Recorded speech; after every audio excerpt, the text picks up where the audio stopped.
Welcome everyone here to the Thriving Marriage. I'm Heather Choate with Marc Johnston. How's it going, Marc? I'm doing wonderful this week. How about yourself?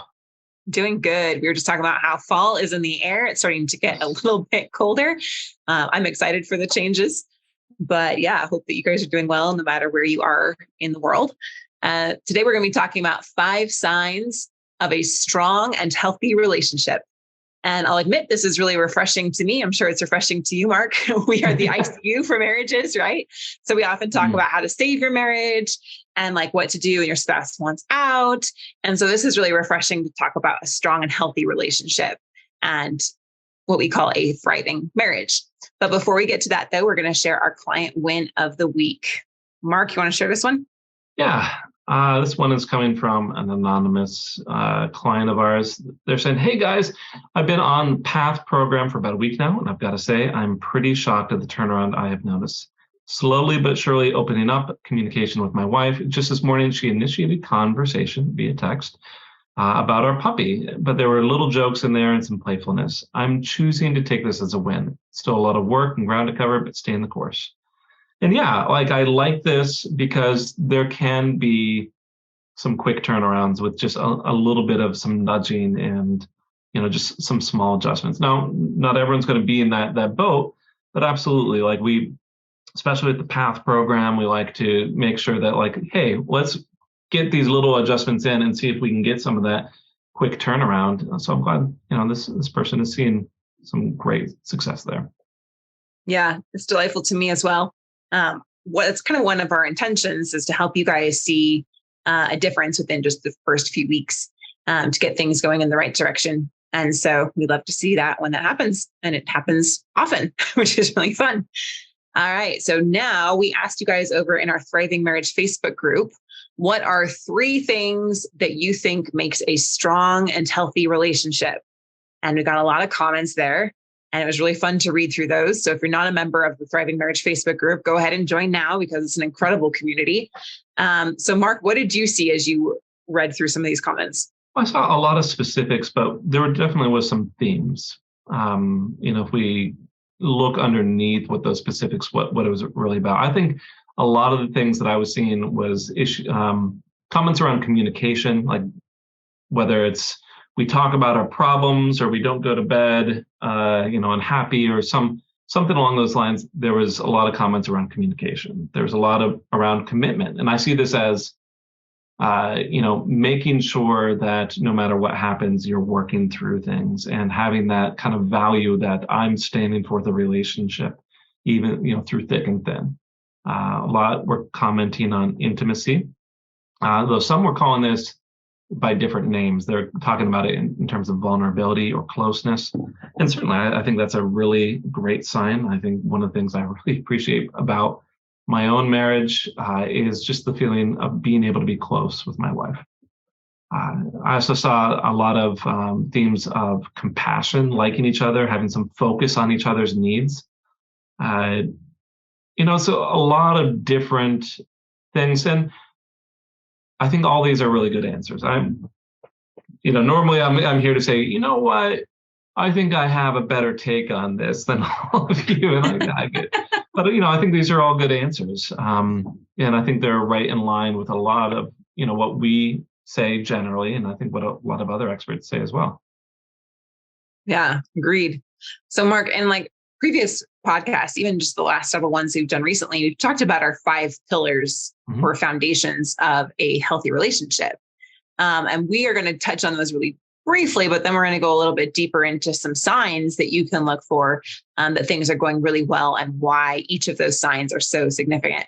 But for those that maybe haven't heard the other episodes or just need a refresher, what are those 5 foundations of a healthy relationship that we found? Yeah, exactly like what you said. I felt like we had already treaded on this stuff several times in the past. And like a lot of actually what the comments were right about like these foundational sort of ideas that you and I talk about. But yeah, these were fulfillment, like how well do the wants and needs of each person feel supported and built up in the relationship? There was feedback, as in, can the two of you appreciate those good moments? And can you discuss problems and concerns? That's that communication piece.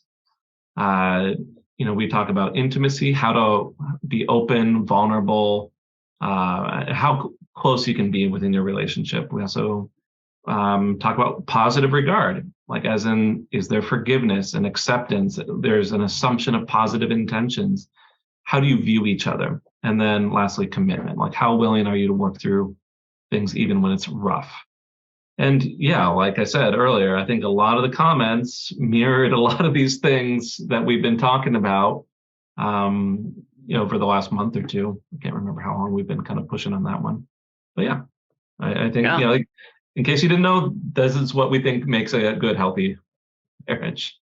Yeah. And as you're hearing these, I'd love to hear any comments that you guys have as you're watching this on YouTube or Spotify or iTunes, wherever you're watching this. Let us know what you think about those 5 pillars. Do you feel like any are lacking in your marriage currently? Which ones do you think might be going really well? And then we'll go deeper into that with you. We always answer every single comment that we get. And so we were more than willing to help you with those things. If you feel like, we're kind of lacking on the intimacy, or no, we do not have positive regard for each other. No, it's not very fulfilling. We can't give feedback. My spouse doesn't have commitment. Whatever it is that you're going through, we will give you solutions to that. So these are great places to focus on, right? If you're trying to fix things and try to create a happy, balanced relationship. Today, though, we're going to talk about some signs that things are going really well and why these signs are so significant. What I also like about this is that we look for these with our clients. Usually not right off the bat, because there's more work that usually is done before they get to this stage. But we do look for some of these signs with our clients' marriages as well. So the first one is seeking each other out. Marc, what does that really mean? When your spouse is seeking you out and you're seeking your spouse out? I think this is really a good sign that the relationship does feel fulfilling. Especially if you and your spouse are interested and curious about each other. It's just this kind of sign that things feel rewarding when I'm around my partner. And I very much think that it's that a lot of that is around that idea of fulfillment. It's just this kind of indication that, hey, we like being around each other. And I know I've said this in the past, I think this concept, my wife and I like to comment on this a lot, my wife Jen and I. The big thing between Jennifer and myself is we actually like to express this sentiment of, I like you. I like being around you. And oftentimes we make comments like, that feels even better than the expression of love. Certainly there are many moments where I feel love towards my wife. But there are also very moments where I just absolutely, it feels good to be there. And I think those are two different things. And I think a big part of what makes what really, at least for Jennifer and I, what keeps things going, what keeps it moving smoothly is this concept that most any time if I'm having a rough day, it's easier to be around her than not. And so, yeah, oftentimes she and I are seeking out each other's company. And it feels nice, oddly enough, right? But it can really just feel very gratifying, even just hearing that my wife enjoys being around me, enjoys my company. It feels good. So here's this sign, Heather. I don't know what you see with your husband, Ben, but why do you think this is such a positive sign here? Well, like you said, when we enjoy being around each other, that indicates that there's these higher levels of fulfillment, right? We feel more fulfilled in the relationship. We both enjoy being in the relationship, right? And Marc and I, we and our coaches here, we've coached tens of thousands of couples now. And so we have a lot of experience and evidence on what's going on in our relationship. And from what we've observed and what we've kind of researched, we've noticed that people who have high amounts of fulfillment tend to be committed to the relationship. This is another reason why, if you are familiar with our 4 steps to save your marriage from divorce, Commitment is the last piece, because if you don't have this fulfillment and this desire to be around each other, if your spouse doesn't want to be with you and even like invent excuses just to be around you, then commitment is going to backfire, because we have to want to be together in order for it to work, right? You don't want to just force your spouse to be committed to you. You don't want to like manipulate them or coerce them or like pressure them into giving you that commitment. You want them to want you. You want them to want the marriage. And so that's why it's really important that we build this up first in the relationship before we get to commitment. And the higher levels that you have of that kind of fulfillment, then the higher levels of commitment exist, because it's just naturally born out of desire. They naturally want to be with you. So like for Ben and I, it doesn't even really matter what we're doing. We just like to do it together, whether that's running an errand, going to get the car washed. like, do you want to come? And I'm like, we feel like a puppy, like jumping into the truck, like, yeah, I want to go with you. I just want to be around you. It's kind of that puppy love of, I just like to be around you. I like to know where you are and what's important to you. And oftentimes we often hear that, I love you, but I'm not in love with you. And that's again, what I also like the I like you statement, because it's like, I actually like you and I love you. I like being around you. I like sharing things together. I like this connection that we have. So that's one of the things that we look for as a relationship is healing as well, is that you're naturally wanting to spend more time with each other, that you're seeking each other out. Mm-hmm. Absolutely. All right. So what about the second one here? We got openness, trust, some ability to share anything.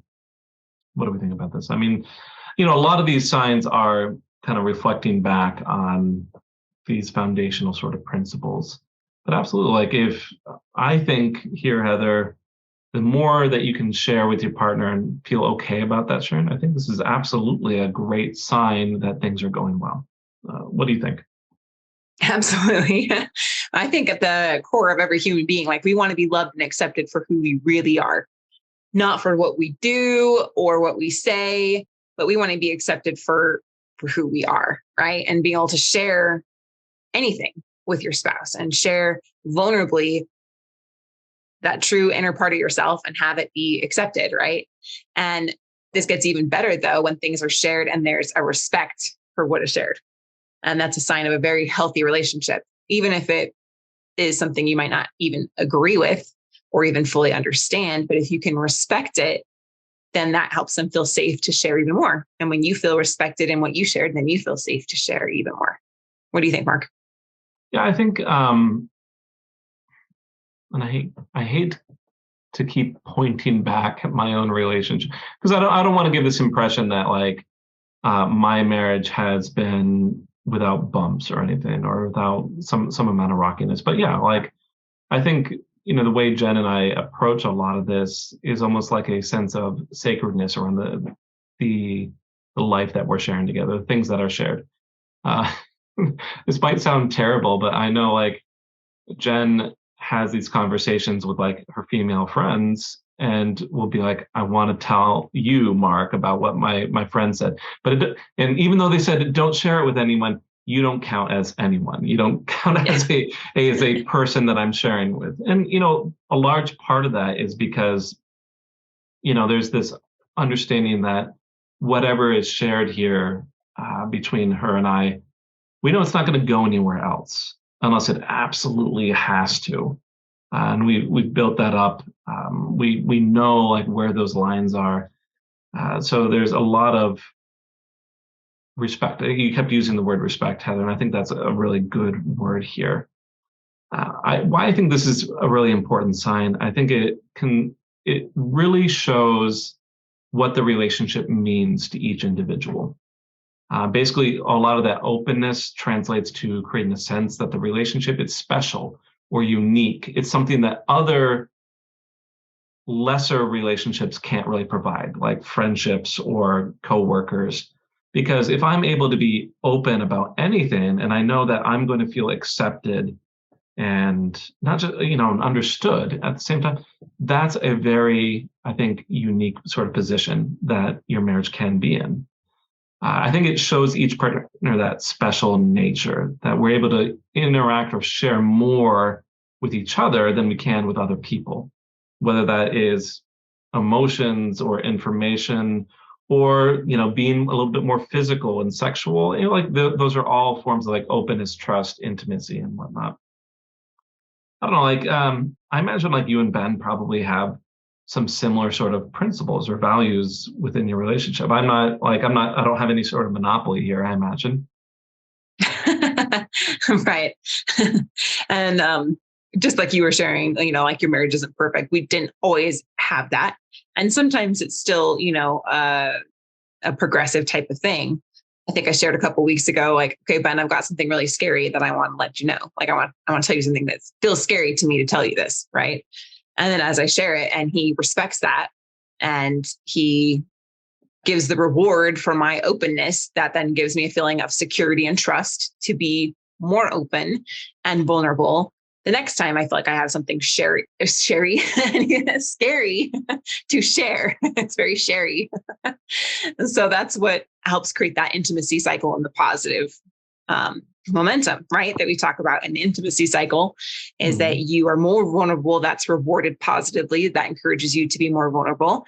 And then your spouse is vulnerable. You reward that positively. Then they're encouraged to be more vulnerable, right? That creates that openness and that trust and the ability to feel safe to share anything. And the opposite side is true, right? That isn't rewarded, then that's the sign of a weak or unhealthy relationship, the deterioration of a relationship, when you start to withdraw or hold back, not say how you really feel. You share something, vulnerable, and it isn't met well with respect or with a positive regard, right? Then you do not feel safe to open up and share anymore. So yeah, that's a little bit. Yeah. And I think like essentially like what you said and what I've noticed for myself, it's almost like working through some of the difficult things or being able to share difficult feelings successfully really allows for more openness. And, much like you said, you work things through with Ben. I mean, Jen and I, we've had professional sort of intervention, like therapists or coaches or something, on 3 separate occasions in our 17 years together. Like not like 3 sessions, but like on 3 separate times we were like, okay, let's get some support. Let's get some help. And I think a lot of that is what has allowed us to feel very open now. Not because we didn't have problems, but because we had them and we worked through them to completion. We handled them well. And I think that I think really is a great sign of openness and trust, and a wonderful sign for a healthy relationship. Right. Kudos to us, right? Yeah. But here's where we're kind of getting down to the nitty gritty, is that like most people, you dream about this and you crave this, but most people do not experience it. And like, we're not trying to put ourselves on a pedestal, but we are trying to model what actually works. And from people that do have healthy and successful relationships long-term, because it's really not taught. I think I say this almost every week, but it's really not your fault if you aren't there right now. If you haven't experienced this, or it feels so foreign, it feels so far from where you are, because it isn't modeled to us. It isn't taught in school. Our society isn't supporting this and valuing this even. And the people that are trying to do things often don't even know that what they're doing is ineffective or backfiring. So it just leaves a lot of confusion. And so what we're trying to do is cut through that confusion and give you these surefire signs that this is what it takes to have a strong and healthy relationship. These are signs that things are going in the right direction. Because once you model from those people that have that, what you want, right, then you can learn how to have it too. And it's really nothing special about me or Ben or Mark or Jennifer or any of our thousands of clients that have done this as well, because we've all been like to the pit of relationship trauma and relationship heartache. And again, it was really learning these skills, learning how to work through these things and building up these healthy foundations that have created such healthy, strong relationships for us. So it is important to model from those that have gone before you and and learn from them what it takes to get to where you want to go. Right. Number 3, sex, intimacy, and physical affection is still meaningful. Now, I think that a lot of people, especially in much longer term relationships, um, it certainly can get to a point where sex has devolved into like checking off the box or something one has to do. And you've all heard the jokes and the stereotypes and of these kind of flat, boring sort of relationships that have, you know, the long-term relationships. Now, for me, I think like where I think this becomes a really healthy sort of sign, a good sign, is when there's balance. I think placing too many expectations and focus and needs around sex, often a sign of other problems, isn't good. I've certainly spoken with, this is not an uncommon conversation. I can remember even talking to at least two or three different people where that was like a big concern within their relationship within the last week. You know, this idea that we're not, this part of our relationship isn't healthy. And almost always there's a huge amount of expectations and focus and needs around that area. If we want to balance that out, the other part of this is like not recognizing the connecting power of that part of the relationship, making it seem unimportant or simply going through the motions, or not having sex at all, right? Yeah, exactly. Like eliminating it from your relationship completely. We often see that as well, right? Yeah, I mean, they're on one side it can be like way needy and like there's a whole lot of expectations around it, and the other side is it doesn't really matter. And in the middle, I think is meaningful intimacy where each partner is able to feel close, focused on each other, interested in creating this pleasurable sort of experience for the other person. I think in this area, when there are problems that happen, like we can see that there are problems here, obviously. And if you look up divorce statistics, you see that this is that incompatibility around sex is up there in listed reasons for divorce. And a poor sexual life, while not everything, it can make it harder to feel connected or as though that there's passion or romance. So that's really, I think, what it's about. And I think it becomes really easy to just fall into routine, or whether that's a routine of not having sex or just, it just needs to happen. And it really shows something special when there is a little bit of a focus there, and that is still valued, and it's still people in the couple, they're still excited about that part of their relationship. I think a big piece of this is it's in large part, like what we as a society, we say, this is the difference between, us in a marriage versus us in other relationships. Now, obviously that's not the entirety of it, but that's a very big common distinguishing factor. And we say, okay, if we have this kind of interaction with other people, that must mean that, that your marriage isn't good. I think most everyone agrees that now, unless you're going way off into the wilderness of like the swinging lifestyle or having an open marriage. And we're not even going to touch on that. Right? Not generally a healthy way of doing things, generally. I'm trying to be diplomatic there. Right. I think, some people can be emotionally close with others. I think some people can develop deep friendships, but that fulfilling sex life is something that we usually reserve for those long-term, committed, romantic, generally, depending on how religious you are, where your values are, married relationships. And without that aspect, I think your marriage loses some of its unique qualities. So I think very much so, it's a sign of a good and healthy relationship if this is good and healthy itself. Right. I think another enemy to this is that there's just so many lies and misunderstanding around sex in our culture. There's even like desensitization. I can't talk today. Whatever that word is, where you're desensitized because we're just bombarded with sexual messages so much in media, pornography, Hollywood, all of that stuff. And so really understanding what that unique connection is and having that be something that's very sacred and protected and valued in a marriage is really important. Another thing that we often see too is that sex can be used as like a weapon. And you never want to do that. If you're withholding sex or, engaging in any kind of unhealthy behavior there, then that's definitely not going to be leading you to the strong and healthy relationship that we're talking about. So yeah, it's a very deep, personal, and intimate part of the relationship that does make it unique from other relationships. And it should be protected and understood for what it really is. All right. Our fourth one here. Oh, go ahead. One more comment there. And I'm going to make an observation because I'm sure a lot of people are like, I wish that part of my relationship was in a better place.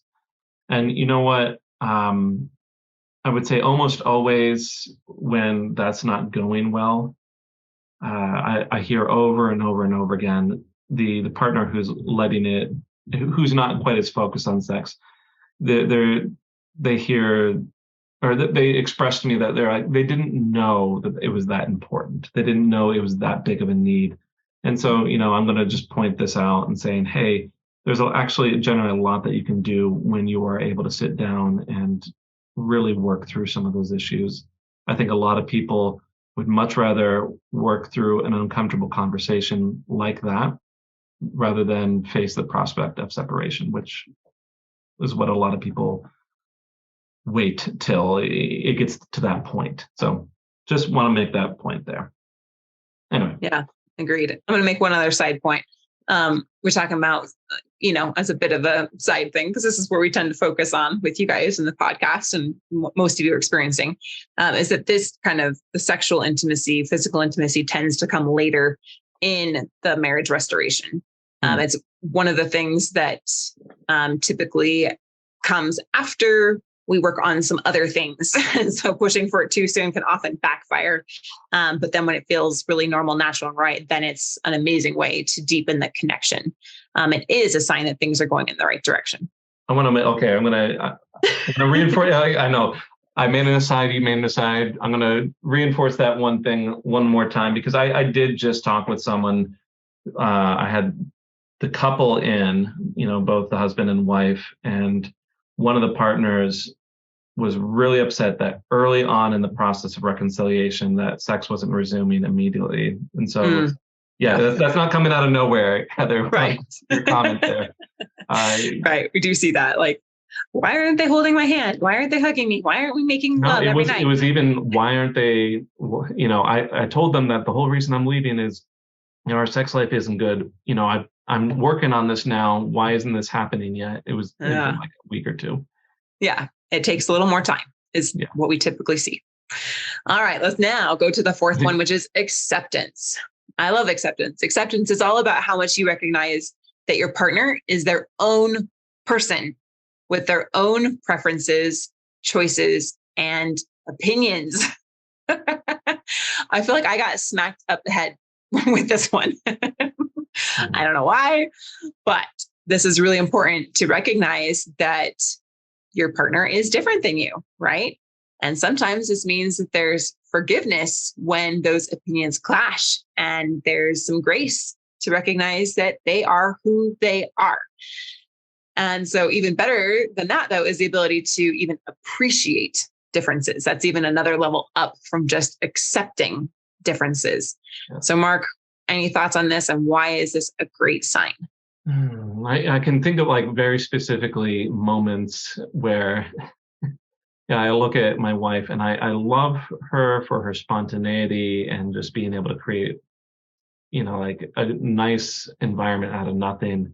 But the flip side of that spontaneity is, if I'm going to, I'll do a lot of the cooking for dinner. If I'm going to look for the salts or the spices, and I have to look in 5 different places to find the salt, or some other sort of spices for the dinner. This is me saying, okay, look, I can appreciate these parts that if my wife was more organized, she probably wouldn't be as spontaneous and fun and just all those other parts of it. Why I think this is a great sign is just, I wonder how many of you might feel like you're a bit on guard at times interacting with people in general. And a large part of that guardedness is concern okay, maybe I'm making some conjecture here, some assumptions. I think a large part of that guardedness is concerned about whether you're going to feel accepted. And I think having that great amount of acceptance in your marriage really provides this space for calm, a sense of relief that you can just be okay, even if your faults or problems are apparent.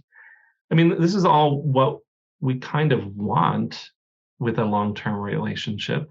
We want to feel like no matter what happens, things are going to feel stable. That if I, you know, if we have little annoyances, it's going to be okay.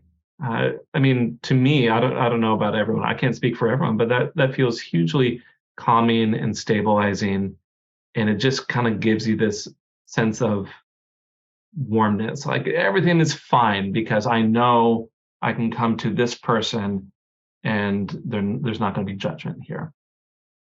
I don't know. Right. What do you think? Like, I is was this just trying important? to, Is this that big of a sign that this is a really strong point in a relationship?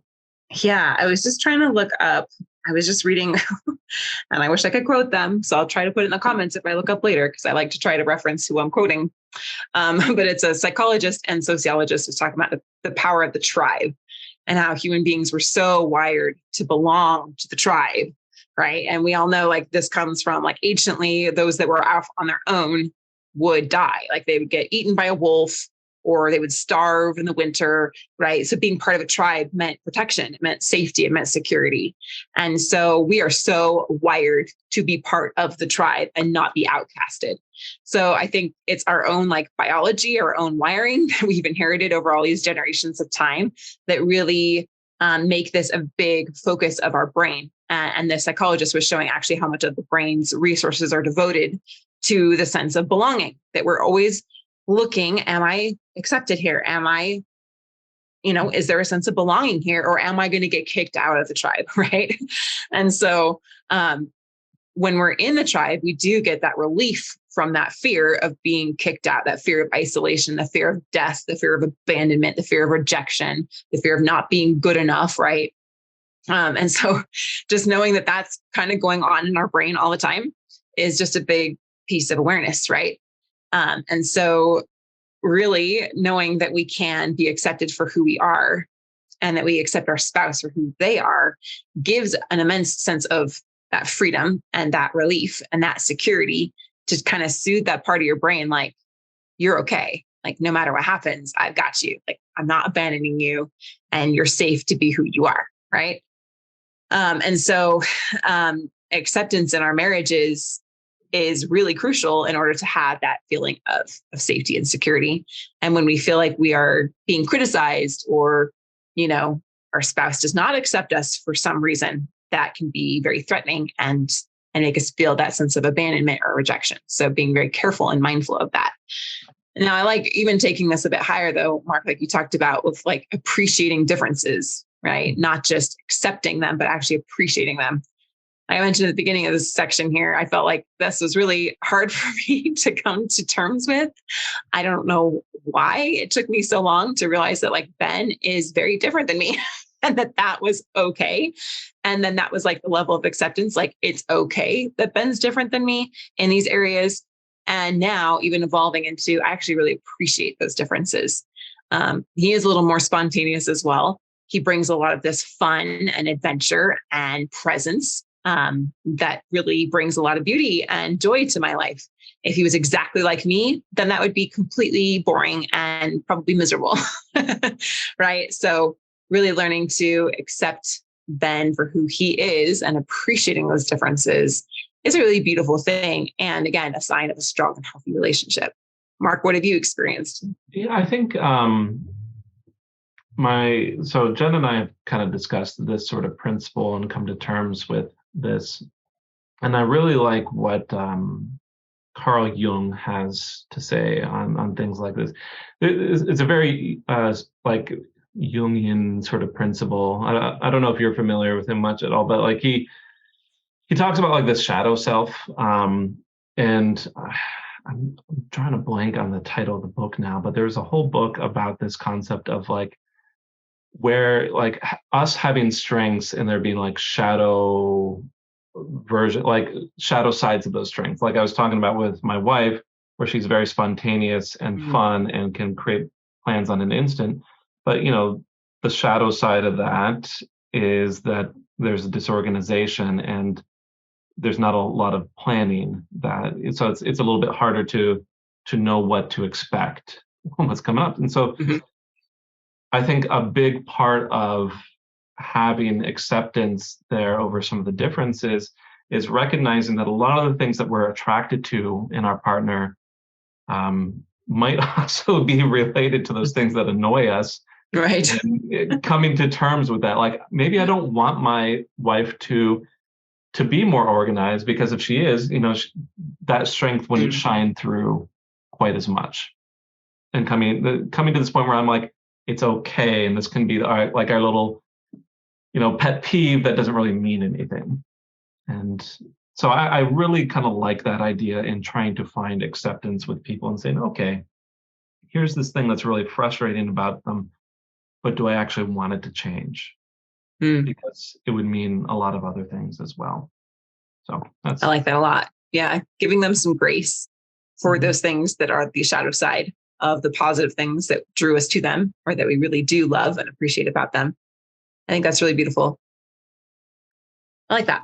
All right. 5, valuing balance within the relationship. Okay.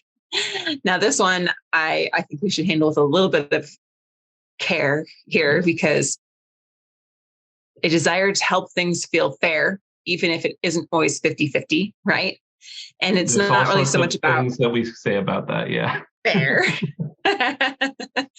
But it has to do with making sure that you are both supporting each other during different times and in different situations. And it has a lot to do with meeting each other's needs and having like that deeper level of commitment, no matter what happens, right? So a lot to do with consideration and respect. Yeah, and that's the bigger piece here. Like, you're right. I'm glad that you're like approaching this with some care here, Heather, because things are never going to be perfectly balanced. And actually, if that's too much of a concern, it starts getting into unhealthy areas as well. Like we start getting into scorekeeping or, things like that, where it can really turn south very quickly. I think the better piece of this, like where this becomes like a really good sign, is not that is everything divided down the middle. Is their desire to help things feel fair. And I think that's a big difference. I think that's a big, big difference, because it's much more about like, am I considerate of how my partner feels here? Am I wanting to put in effort to make it feel good for them? Much more than, where's this line here where I've given more than my spouse has. And I want to be careful not to cross that line, because I don't want things to be unfair in that way either. I'm creating boundaries, and I'm not going to give too much of myself. We don't need to get into all that. It's that other piece. Yeah. So, like I said, why this is a good sign. It's if your spouse is trying to work towards making things feel balanced, it's because they're demonstrating concern and care. They want you to feel good. They're concerned about your well-being. And, the flip side of that, we don't want it just to be, are you giving? But, I think where we have that balance is their concern to respect themselves and to make sure that they feel good as well. Because we can go way too far in that direction, where people are feeling like they're giving too much and there's too much concern for their partner, and that can be a good this downfall as well. Right. I hope we're explaining things well here, and you all are getting like what we're talking about. I think we are, right? I hope so. I think so. I think it's really like, I'm going to be there for you and help you and support you. And you're going to be there for me and help me and support me. And that's going to look like a lot of different ways throughout life, right? Mm-hmm. There's some times of a lot of intensity, times when one partner is unable to to do as much to meet your needs as maybe they would like to, maybe due to sickness or some kind of, life event that happens. You guys know, a lot of like our story about going through cancer, right? And that was a time of a lot of imbalance, right? If you look at it like, am I contributing 50-50 to this relationship? No, I wasn't contributing 50-50 to like anything for a period of that time, right? And so Ben was willing to support and to be there and to help create that sense of well-being in those tumultuous times. Now things have changed again, right? And I think a lot of this comes down to sometimes some roles and expectations that we take on or have just like this preconceived notion about sometimes, right? That I'm going to do this, you're going to do that. The man does this, the woman does that, right? And any of that is going to go more into the scorekeeping and other things that are going to not serve you in a happy way. Like I have this big change in my life right now with Ben. He's now gone 18 days out of the month, like gone. He's now flying corporate jets. Whereas before our entire marriage, he was home every night. Right. So the roles have changed. And if I took the role to mean like the relationship, then we could be in a lot of trouble because the roles can shift, right? The expectations, the different things that we're doing to balance the household or manage the household, or like, run the finances or however, like you do things, right? Those things can change. But the underlying element here is that we want each other to be well. We want to meet each other's needs. We want both of us to feel happy and fulfilled in the relationship. And that level of give and take does create this kind of like balancing act, maybe is more of like the word than trying to keep everything balanced, right? It's more of like this ebb and flow of just this love and support. And when you have that, it does lead to greater amounts of a sense of fulfillment, right? I really feel supported and fulfilled here. And I hope my partner feels supported and fulfilled here. And as you both feel that, you have a greater amount of commitment to each other. And I think that's why this desire to have that balancing act, really important. I think that's a much better way of describing it. It's more like there's going to be an ebb and flow, and it's the focus on making things feel like the process of trying to balance things out continually rather than is it balanced in the moment. Yes. Yeah, right. Like having this like bigger, broader perspective. And sometimes like that commitment comes even when there's a lot of maybe quote unquote imbalance based on the perceived notions of roles. I've seen some people where their spouse becomes like a paraplegic for life, but their love doesn't change, right? The roles change, the expectations change, the responsibilities might change, but your love, your commitment, and your care for one another does not change.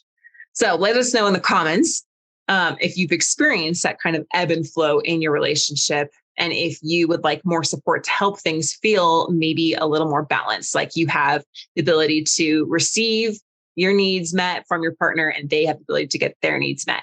So you can both feel that sense of fulfillment and commitment to each other. All right, let's go on to our marriage myth buster. This one is conflict means a lack of love. In other words, like if we're fighting, we must not love each other. If there's any kind of tension, there's something wrong. What is the truth about this myth, Mark? Sure. We're calling it a myth, and yet there can be truth to this. Like conflict can mean that there's a lack of love.